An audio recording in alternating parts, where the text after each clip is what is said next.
Ladies and gentlemen, boys and girls, welcome back. We are on Jedi Survivor, the May 9th patch. Now, they released a patch early this morning that addressed a ton of bug fixes. I didn't specifically see anything in the patch related to performance improvements. However, I am pleased to say that performance mode on Series X, which is where we are today, seems to be better. In terms of how, what I'm talking about is simply the smoothness. The frames per second, we seem to be running much closer to 60 frames. I don't think it is a constant 60, but it is much more fluid. I would say it's hovering in the mid to high 50s when it bounces down. But for the most part, I do think it's hitting 60.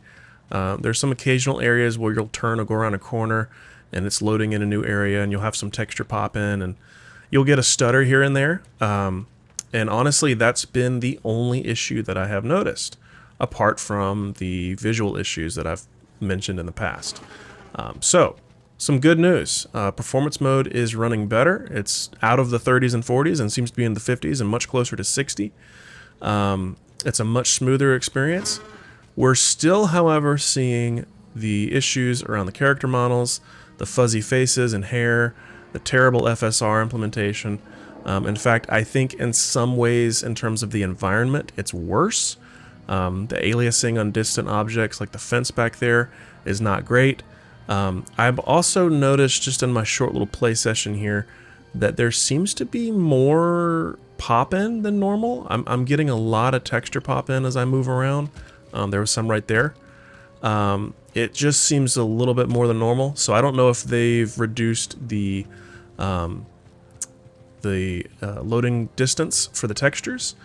That could be one way they've tried to get the performance up, is reduced the distance that the textures pop in. So yeah, I think there's some drawbacks in terms of visual fidelity. It's definitely not pretty yet. I would definitely not say this is a good looking game on performance mode. And I should just be stated, the Series X and the PS5 are more than powerful enough to run this at 60 frames per second. They more than eclipse the performance target in terms of the minimum recommended specs for this game. They are plenty powerful to be running this at 60 frames, 1440p, at least on medium to high settings, but we're still not there yet. We're still seeing a lot of texture pop and a lot of aliasing, a lot of low resolution models. Even the plants and stuff are very fuzzy. So here's what I would say. If you're sitting a good distance away from your display, if you're sitting in a living room and you're 6 to 8 feet or more away from your TV, you're not going to notice some of the visual fidelity issues that I'm speaking of as much as someone who's sitting in front of a monitor, or like me, who's sitting in front of a 42-inch TV on his desk about 3 to 4 feet away. So some of these issues are more magnified for me as I'm sitting pretty close to a pretty good sized display. If you're sitting, just a few feet away from a 27-inch or a 32-inch, it won't be as obvious. However, it'll still be noticeable. This game is not running at 1080p. It's running at a sub 1080p resolution to maintain 60 FPS. Digital Foundry's analysis pinpointed that it's actually closer to like 854, so it's even less than 900p in many circumstances. So again, lots of work to do in my opinion for the resolution, for the overall fidelity. This game is still not optimized. Even on PC, we're still not seeing full GPU optimization and utilization. So that tells me across the board, we're not there yet. But if you're looking for a smoother experience, even if it's not pretty, a much smoother experience in terms of frame rate, the update today did seem to fix some of that. I am still getting the occasional stutter, which seems to also be associated with the texture pop-in. So I'm not sure if that is related, but it does seem to be when I'm moving through areas and the textures are trying to load. See the bad pop-in back there? I do get stutters like every 5 or 6 seconds or so. So, how much that bothers you is going to come down to you. It's subjective. For me, I don't know yet. I'm going to have to play it for a good while to see if it's a considerably better experience. But it is running much smoother in terms of frames per second. So We're out of the 30s and 40s, we're into the 50s and closer to 60, and it's a smoother experience. It's still not pretty, still needs lots of work. You just saw another stutter right there. It still needs lots of work graphically and to bring the resolution up. I don't know if it's an FSR issue that's causing these issues, and the fact that, you know, they have a partnership with AMD on this game, so there's no DLSS implementation. Not that that would work on consoles anyway, because consoles use AMD tech. But, you know, I would think there's got to be a way to get better resolution scaling than what we got here, because it's not great. In fact, it's one of the worst implementations I've seen.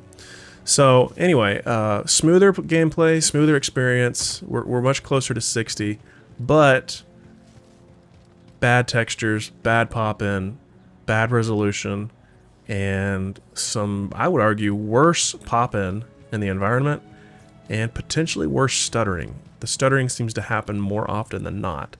But again, I don't think that's going to bother most people. I think most people would be happy to have the higher frame rate, even if it means the occasional stutter / frame drop.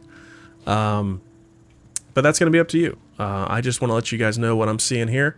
And again, this is the May 9th update on Series X. It does seem to be smoother, does seem to be running a little bit faster, but we're still not looking at a pretty game here. This looks like it could have been an Xbox One game, frankly. It's just such a low resolution, sub 900p. It's not good. It's not good for a 2023 title on what's supposed to be a current gen machine that we've barely met the potential for. So anyway, that's where we're at today. I'm testing in the same exact area that I tested in the last video, so I just want to give you guys an apples to apples comparison.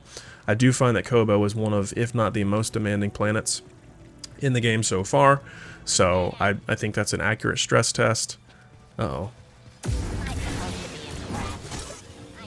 You guys just cannot let me do my video uninterrupted, can you?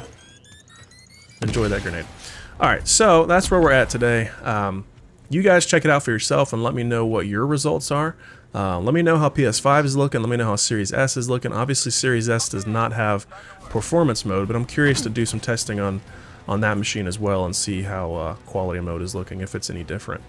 But that's where we are today, and if you guys have any questions or concerns or want to let me know your experience, drop it down in the comments, and I'll get back to you as soon as I can. Until next time, talk to you guys later.